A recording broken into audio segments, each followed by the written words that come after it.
Hi, welcome back. I am going to talk today about the movie Poor Things. Although I'm an actress, I was not relying on my own sensibility and my own impressions and thinking that it's better not to talk about it. This is going to be maybe outdated already. A lot of people are talking about it, and I wanted to do a lot of research, and there's so many better reviews, maybe, but it doesn't matter. I'm going to do my review as well. I'm going to have my own opinions and sensibility. And this even not takes the opportunity for you to get and see this movie by yourself. And even if there is some spoilers here, you can enjoy it because the experience is going to be yours. I realize that I have my own experience and my own perspective about anything I'm seeing or living.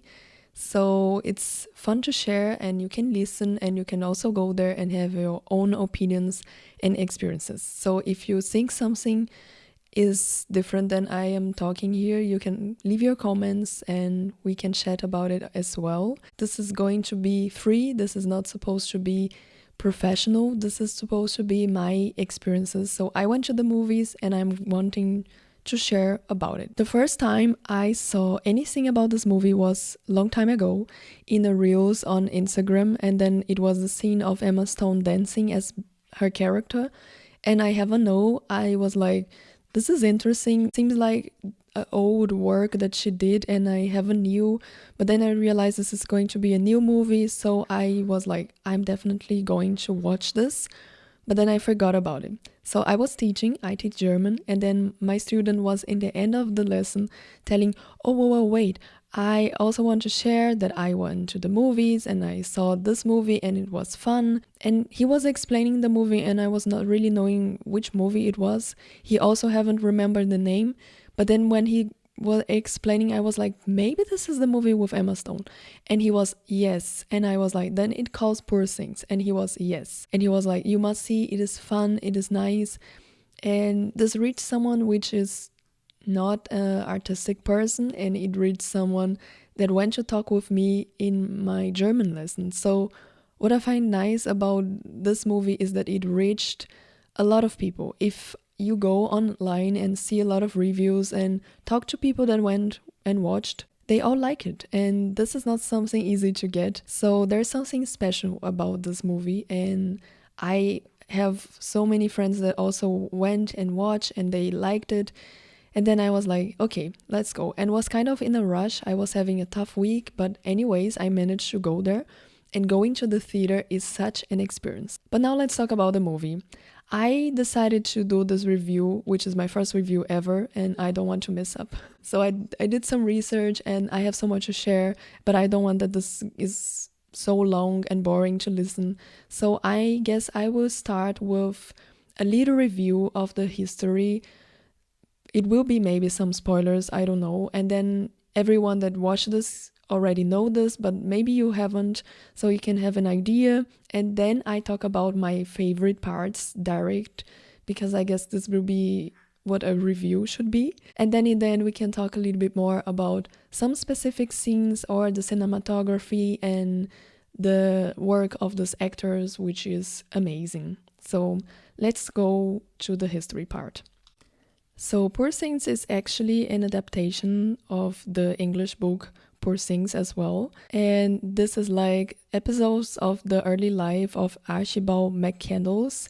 It is so Scottish. It is from a period in Scotland after the war, and it was published in 1900 now, if I remember well. And the author is Alasdair Gray. But I only find out that this movie was a book from the review. You can also listen this review on this app Blinkist. I will leave also here below. If I would have to define this whole history with my own words, it starts with a little city that seems like is in the past, and there is a guy which has a different face. I mean, he looks like Frankenstein because my friend already told me, and then I was like, okay, he is not really human, he is weird, and he's teaching medicine, he's like a doctor, and he is opening someone in front of everyone else in this university. And when he come back home, there is someone which is the character of Emma Stone. Her name is Bella Baxter, and she is weird. She's like a baby. She can't really speak, she can't really walk well, and they are both men doing an experiment, treating her as an experiment, and one of his students is taking notes, telling how well she's progressing or not. And in the beginning is even black and white, but then she's developing very fast, and she not really discover who she is, which kind of experiment she is, until much later on the movie. But we know what she is and discover what is going on, because the guy, like the student that was taking notes, he finds out, and then we find also out that she was a woman that killed herself and she was pregnant, and this guy, this Frankenstein, this doctor, took her body, and then they opened her and took the brain of the baby and put in her brain. And then she is growing very fast. She's growing through a teenager moment, and then she is getting a lover, and then she's going to travel. It is so feminist in many ways until she comes back, and then she finds out, and then she is even going back to the life that she was before she died. And then the movie is ending in a very nice ending way, I would say. I'm not going to explain the history so much more, because I guess more than this is so many spoilers. I gave already a whole beginning from ending topics, so maybe this was already so many spoilers for you, but I guess not. I guess this would be interesting to see anyways. But I'm going to do this at least thinking or pretending that you already saw this movie, so you know what I'm talking about. Well, something that was my favorite part is that there is just, for the majority of the movie, just one female character. She's a principal character, but she is always surrounded by men. She is made by God, the name of this doctor. Her father is God. And then she is having a lover, which is someone taking notes, observing her. And then she's having another lover and going to travel with him. And there is always so many men around her, until the moment that she reaches Paris, and then she's working in a brothel, and then there she just have women around her, and there she's really growing. But I would say in the beginning this is very well done, because not just this guy took her and really opened her brain and decided her new name and who she would be, but everyone around her was treating her as an experiment. So this idea that a woman is being built, a woman is being constructed, that woman is something that you can create. So even in the Bible we have God creating someone, and then someone was a man, and then this man someone and God created a woman. So at least for me this was pretty much like, okay, we have here the beginning of life, which is again two men creating a woman. And this was like huge, and this was in so many ways very creative and very original. But if we stop and think about, this is happening since a long time in the history of humanity. And that's why my favorite part in this movie is close to the end, when she finds out what kind of experiment she is. And then she's telling to her father, to God, that she understands this now. But she's also telling, what do you mean that I am both mother and daughter at the same time? I just love this movie for some moments of some lines. They are so poetical, and they are exactly going in so many places, even political places, but with this poetry. She's both mother and daughter at the same time. For example, she is killing herself, but then she is reborn. And this is the beauty of life itself, for the first moment where you are your own creator, you are your own mother, and you are your own creation itself. At least for my sensibility, this is the huge part of this movie. It's about so many things, and discovering life as well, and being curious. As I told in the last episode, this movie inspired me so much even to do the last episode about curiosity. But for me, what is the biggest message that so many reviews are not telling is that this movie is so feminist, and everyone is liking it. And this is beautiful, because this is poetical and political, and it is very old, but adapted in a very new and interesting and weird way. Anyways, this was one of my favorite parts. Another favorite part was the details. This movie is full of details. For example, when we are already in the end of the movie, and she was going to marry someone, and then comes her ex-husband, which she has no idea who he was, and he was married with the lady that she was before she killed herself. But anyway, she decided to go back. She decided that she wanted to see the life of this old woman and see who he was. So he came back with him, and this was a huge place. He was very rich. He was some sort of general or something, and he was always having a gun in his hand. In the detail, beautiful, which is one of my favorite parts of this movie, is that the house was full of water in the ground. So it was like, I was like, why there's water in the ground? Why is so weird? And I was like, this is just weird, and just for the aesthetic already pleased me. But this movie is a masterpiece, so it couldn't just be random. This has a meaning. Later on in this movie, we see a scene where he wanted to go after her and stop her from going away and even shoot her, but then he just slips and then he falls, and then this happens because it was the whole time water in the ground. And I don't really saw so many reviews talking about this, but this is something that it is pretty obvious for me, and it is something that it is one of my favorite parts, paying attention in the detail that I was already bothered about or finding this weird or anyways aesthetic, and this comes up to be a meaningful and even interferes in the whole scene and make it happen the end that we have in this movie. And then I was just like, keeping reflecting about the water in this whole movie, and the water in this movie is very symbolical. We have the beginning, which is she throwing herself from a bridge and killing herself. So they found out her in this river, and she's killing herself, she's ending her life in a water place.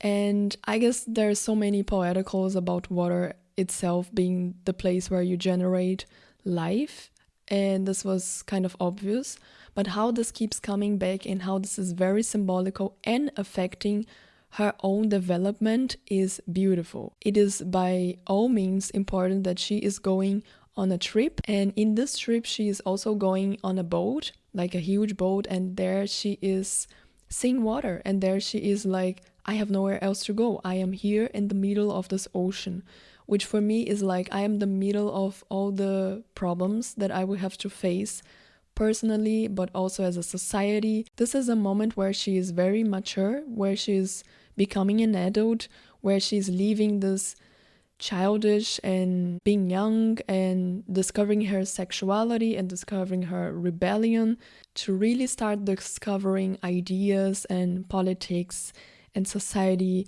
and capitalism and so many other things. And there she is surrounded by water, which for me was pretty triggered. Like, I have always the fears that she would see the water and want to jump again. I was like expecting that in this whole part of the movie she was going to jump again and kill herself again. She's suffering a lot in this.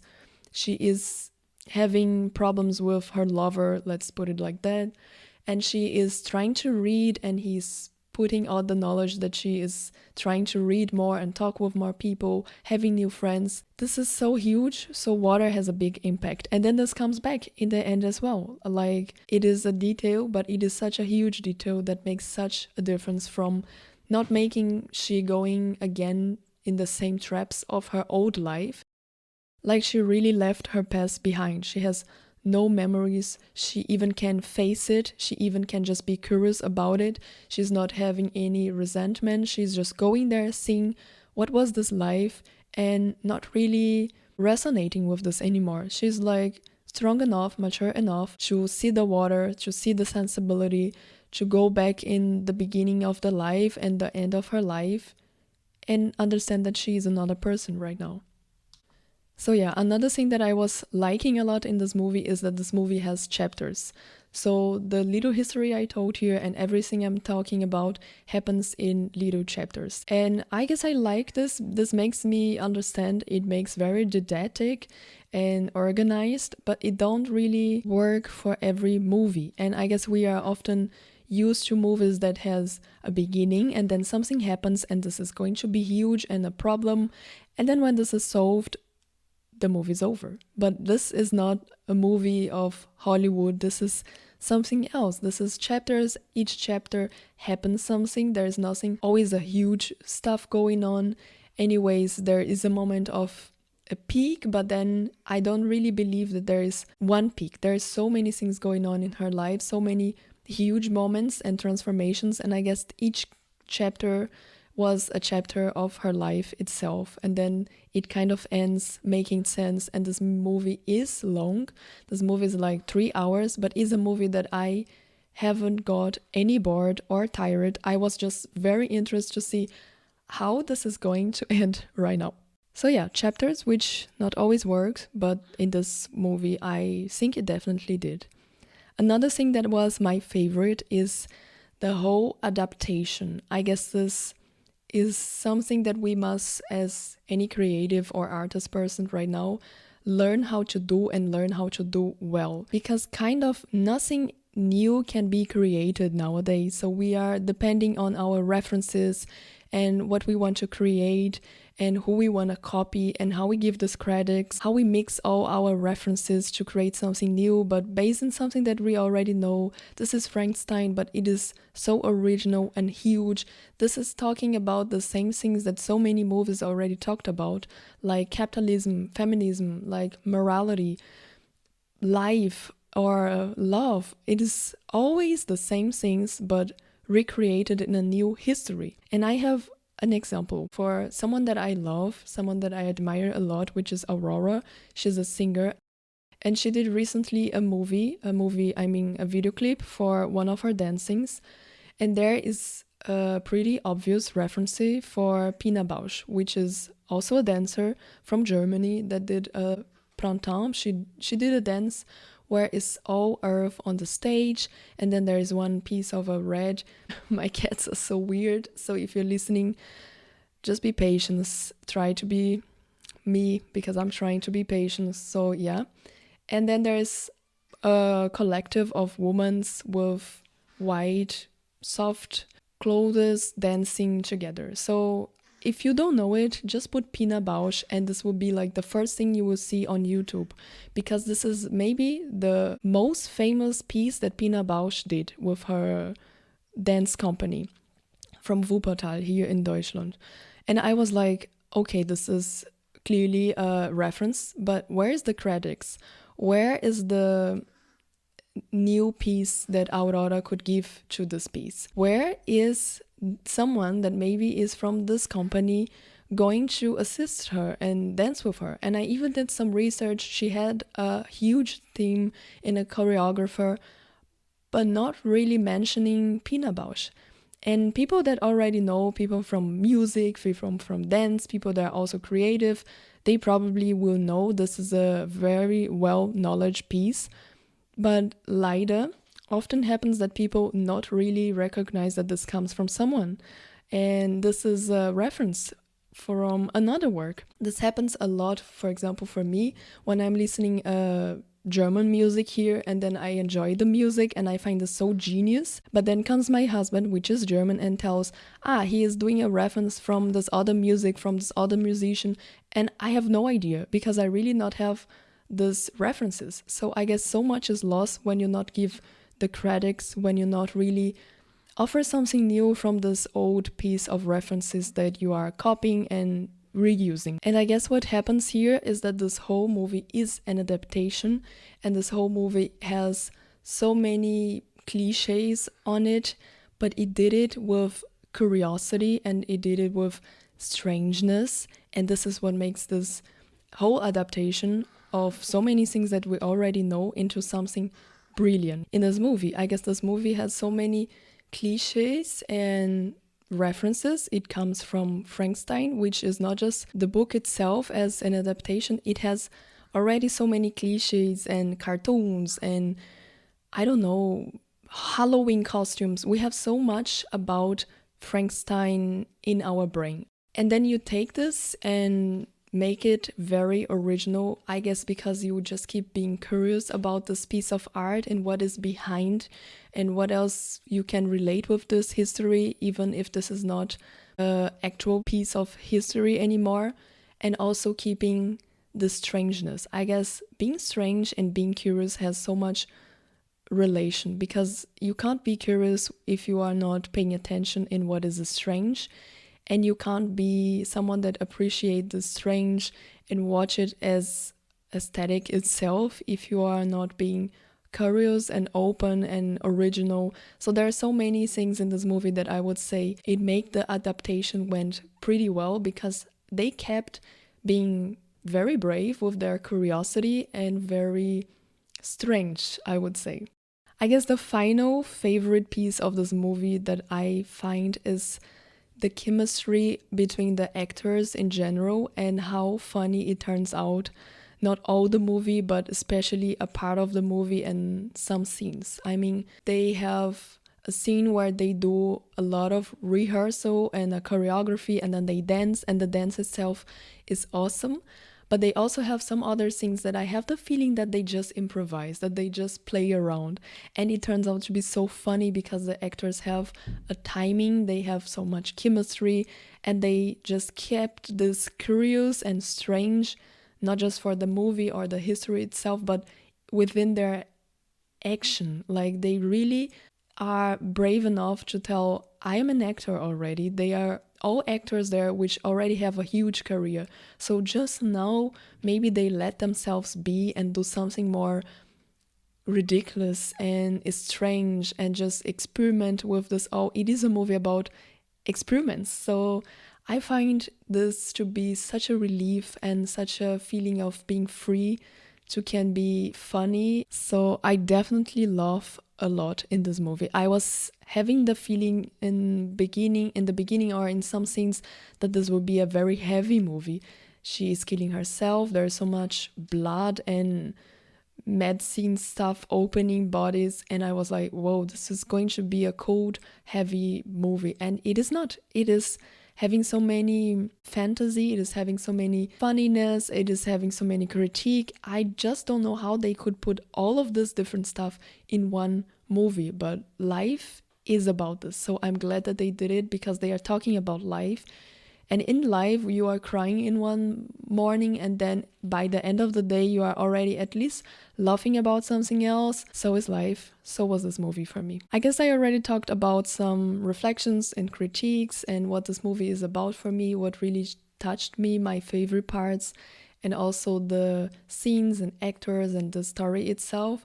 So I am going to end it up with the cinematography, which was brilliant. As I told, this starts with black and white, not just the colors are playing a role here, but the selection of this lens. And then I was seeing an interview with the director, and he was telling that this is a very wise choice, because they wanted that this technical, I mean, if you're trying to do any movie, if you're doing movies, videos, you are definitely going to discover that sometimes this is something so boring. There is something so technical, and you are working with computers and you are editing your video, and then you are doing some animations, and this all is very difficult to do. This all is very not so much creative, I would say.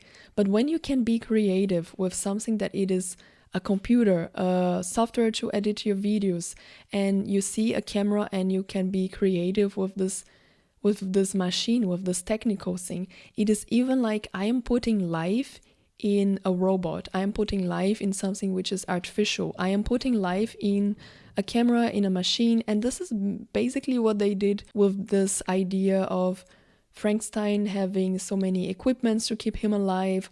Or we have a dog which is half chicken, and then mixing with how can I be both? How can I use experiments and technology but still keeping life inside? And I even would say that this has a huge message for the future of humanity as well. We are always with more medias and artificial intelligence and machines and robots, and how we can keep life within those things is a huge topic.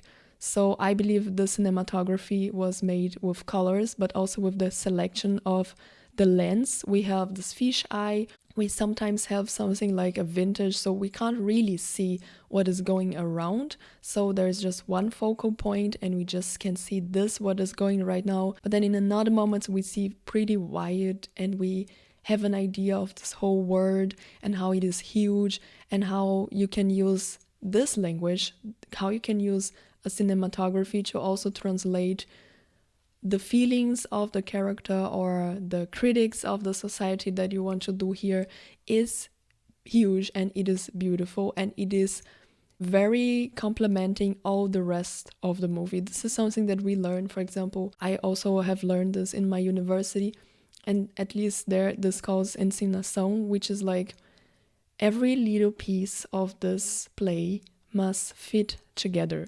So the actors and their work are making sense with the clothes that they are wearing, with the outfit, and also with the light, and also with this lens, and also with this animation. So everything fits together. Well, I could be here talking about this movie for so much more long, and I really have the wish to see this again, even because this was a movie that really touched me, and I even have now so much more courage to do more reviews about other movies or series or books. So if you have any suggestion, you wanna chat a little bit about any other piece of art that you saw recently, please leave also here in the comments. I would love to listen, and I would love to go and read and then maybe have some topics to share. I was always stopped by doing reviews because there are so many other important opinions, and your opinion also count. My perspective is so personal, but in the end, I was always very excited when something I see or I read really touched me. I am every day still thinking about it. I am talking with my husband, or I'm going and talk about this book with my sister, and now I am maybe just trying to keep the same excitement as I would share this with a friend or someone that I love, but sharing this also for the world, because I guess the more we talk about art, more we consume art, more we can create new things. And I am an artist, I am in love with art, and I really believe that art is always changing the world, changing perspectives, changing people, or is here to create something, and without creation we are nothing. So that's it. This was the review. I hope you liked it, or I hope that this inspired you somehow, or that you also can agree or disagree in so many topics here. I will see you in the next review or just in the next episode. And until then, I hope you stay safe. Bye bye.